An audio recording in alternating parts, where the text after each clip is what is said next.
Good afternoon, collectors. Here we are live from Department 56 in Eden Prairie, Minnesota, which is a suburb of Minneapolis, in case you were wondering. Thank you for joining us today. You know, over the last year, we've done a number of segments that you might want to look back on. And you can view these all on our Facebook page. If you go to Department 56 Facebook page, on the left-hand navigation column, you'll see videos. And there, they'll all be listed. Nate has very nicely categorized them for us. And we try to put up a little bit about what the subject is for each one.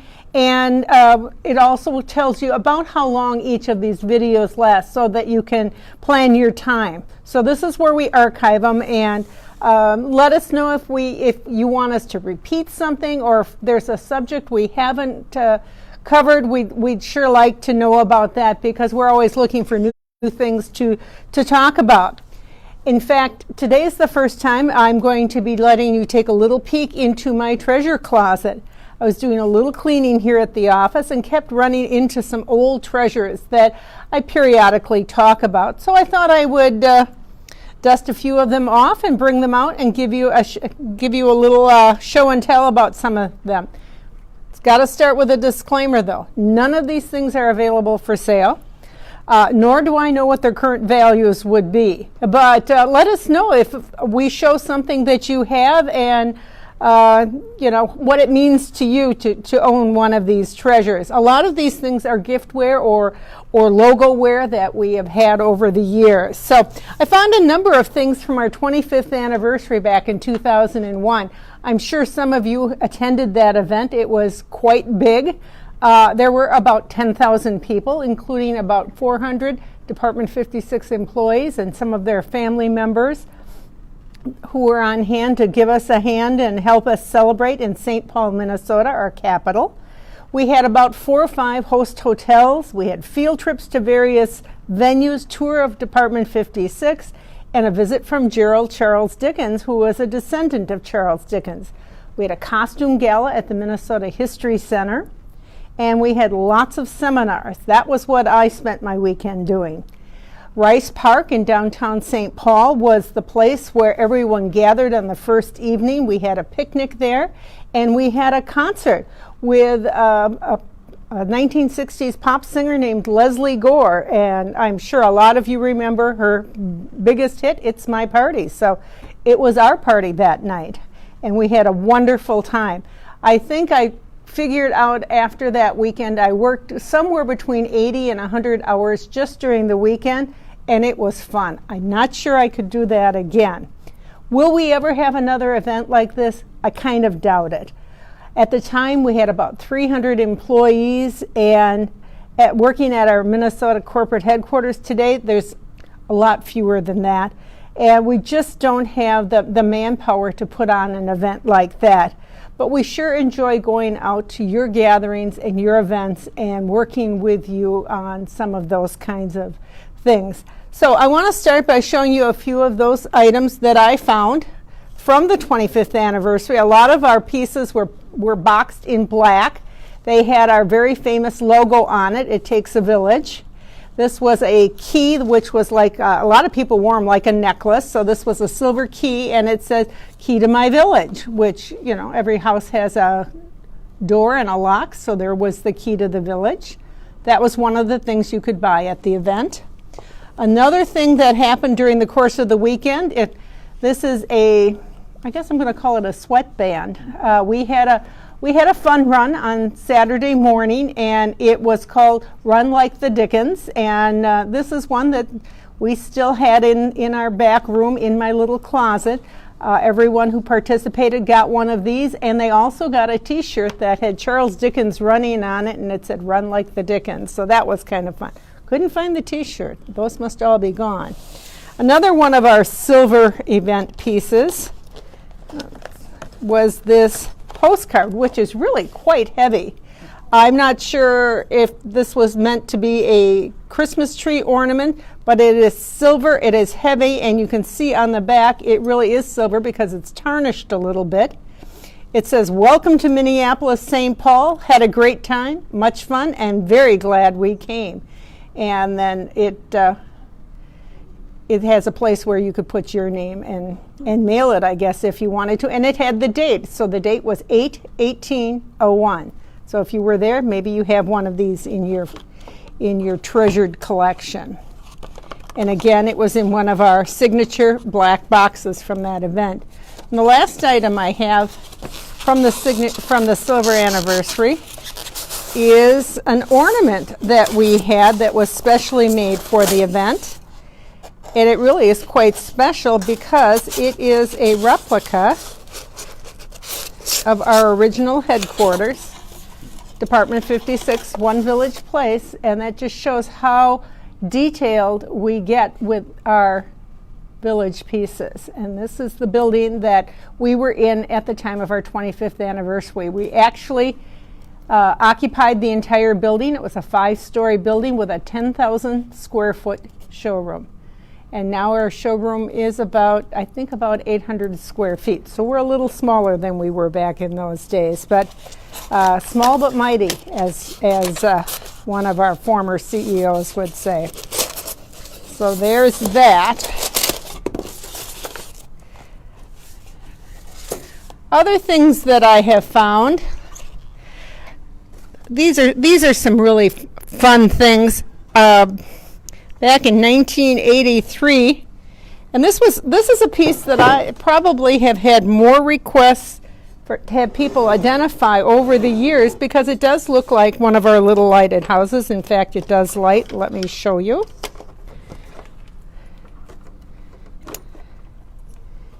This little gingerbread house. It does say Department 56 on the bottom.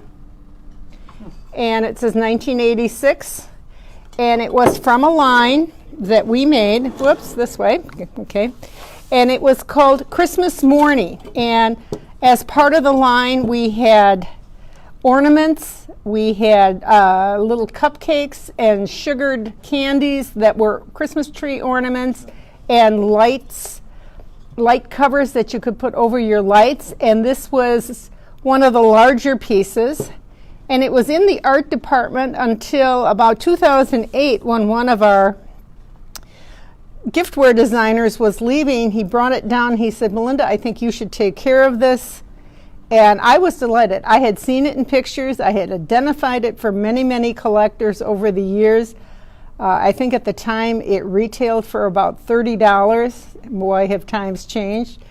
And it just is a cute little piece, and I've always kind of treasured it, and every time I look at it, I think of the man who gave it to me and thought that it was best served that it stay in the family, so to speak. So that is this really neat gingerbread candy house that we have here. So just set that right there. Another thing I found in the archives in my closet is this piece, and I think we used this along with some attachments that showed how the pieces go together and what a piece looks like before it is painted. This happens to be the White Horse Bakery from 1988, which is really kind of a neat piece, and we've given a couple of these all white porcelain pieces away as special auction prizes at a couple of the events that we've attended, and you never know when this piece will show up at another one of our auctions, and maybe you'll be lucky enough to bid on it and take it home with you. So that's another kind of interesting piece. Anybody have one of these?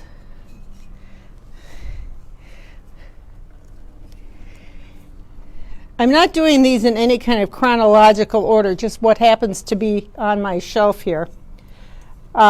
This is one of my favorite giftware pieces. I am not sure why.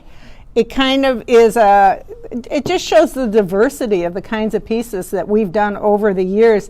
It's a mug that I think I would enjoy a little coffee and Bailey's in with a little whipped cream on the top and maybe a little nutmeg grated over the top of it.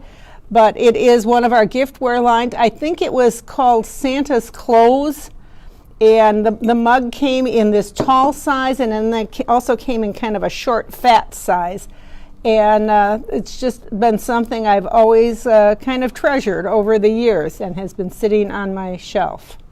So that's another thing that, we had some great giftware over the years.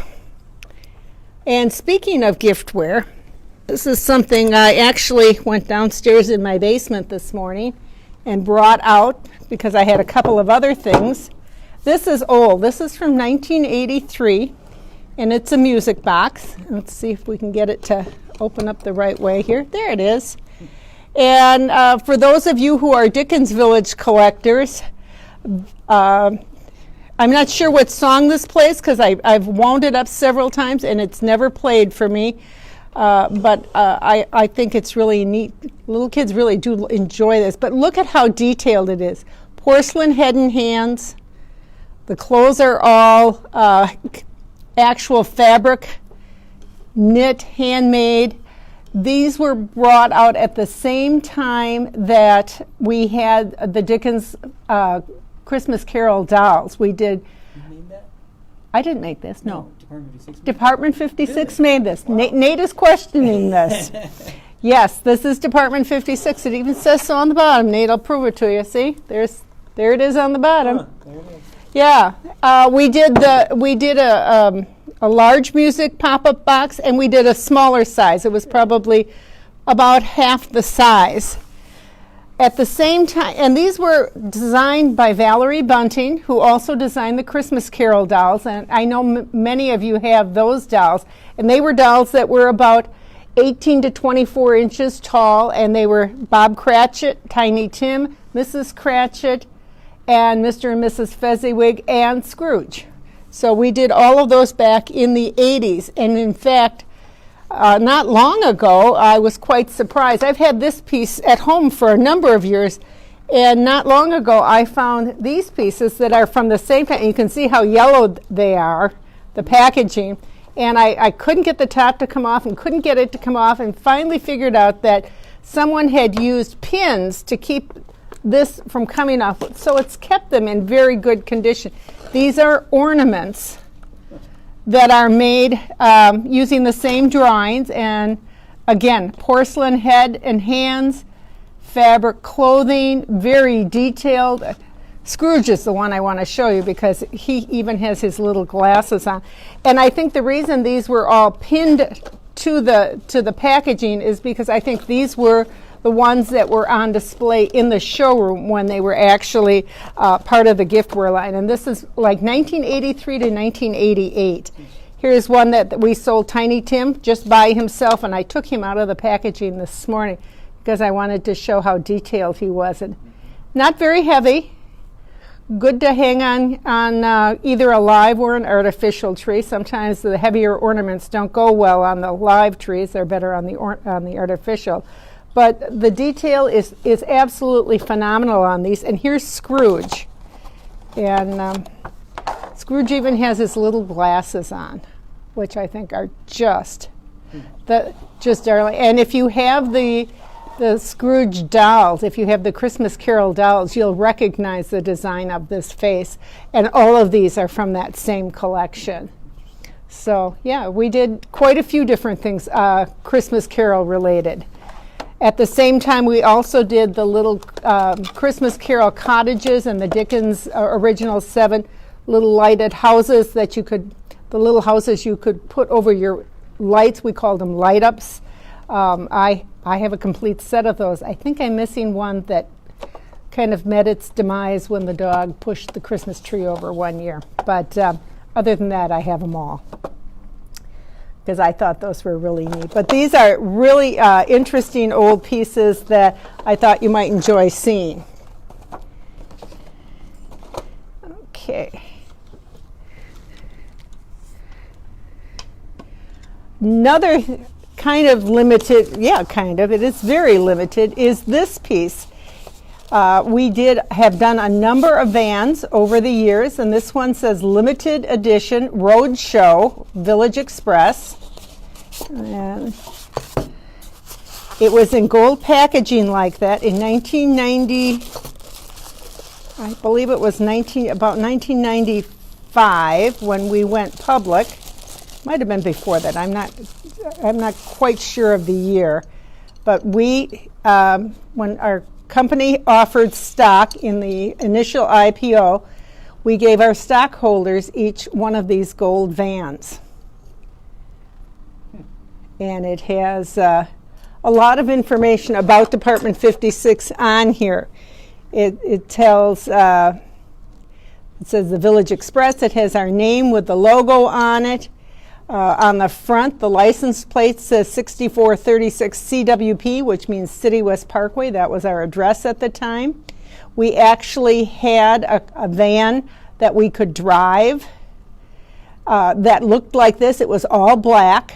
It was called a Morris Minor. It was a replica of a van that was used in Great Britain. I think it was a 1929 Morris Minor van, delivery van. And on the very last day we did tours in 2006, I drove it. We always would park it out front when we had tours, and the man who normally did that for us he was on vacation or something, and he said, well, Melinda, go ahead and drive it that day. One of the differences here is the driver's steering wheel is on the wrong side in this van, because it was truly an English driving car, and we drove it up front. We had our tours, and then when we were all done, we decided we needed to take this vehicle for a spin. So we did.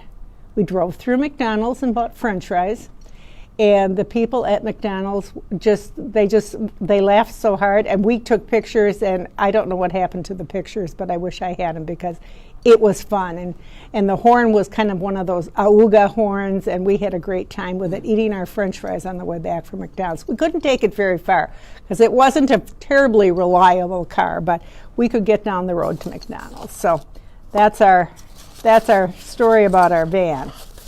And we've done vans, of course, over the years, a variety of different vans, and we'll probably continue to do so, and I will figure out how to get that back in the box later. What else do we have here that I can show? Oh, this is a neat piece. We probably don't have time to do all of the things I got out today, but this is one more item that I do want to show you before we do something very special that we've never done before. This is from 1986. This was a series that we did called the Williamsburg series, and there were 6 of these houses. They were coal cast porcelain, and you can see on the bottom of the piece here, Williamsburg Miniature Snow House series. I don't know if this was our foray into doing houses kind of like the Lilliput Lane houses, but it didn't last very long. And we found them through the secondary market years later, and even on the back you can see imprinted to the base, it says Department 56. But truly are little treasures that we have and have tried to keep in my little closet back at Department 56. Every year my closet really does need to get a little bit bigger. Okay, so I have some information that I would like to share with you. I have been told that the January introductions that we have been talking about for the last few weeks are on their way to retailers now. Any of the retailers that ordered the pre-packs, where they buy an assortment of all the new pieces, and if you know your retailer is one of these retailers that does that sort of thing, those are starting to ship now. So within a week they should be at your retailers. And if you've pre-ordered some pieces, you may be getting a call saying your January introductions are in. So yay, I'm glad to be able to share that information with you. And now I'm going to do something that I've never done before, and I was asked by the NCC, which is the National Council of 56 Clubs, to do a drawing live on the air. The National Council of 56 Clubs was started in 1992 as kind of an umbrella organization. It has members all over the United States and in Canada. They are individual clubs that have been started, some by individuals, some by people who gather and meet at retail stores. Some were started by retailers, but they literally are all over the United States. And if you don't belong to a club and are interested, you can go to their website, which is ncc56.com. And NCC again stands for National Council of 56 Clubs.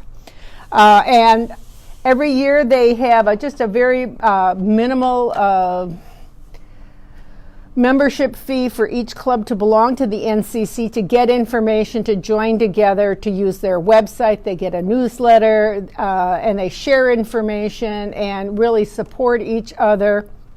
Sometimes some of the clubs will get together and do an open house or a round robin or do things together.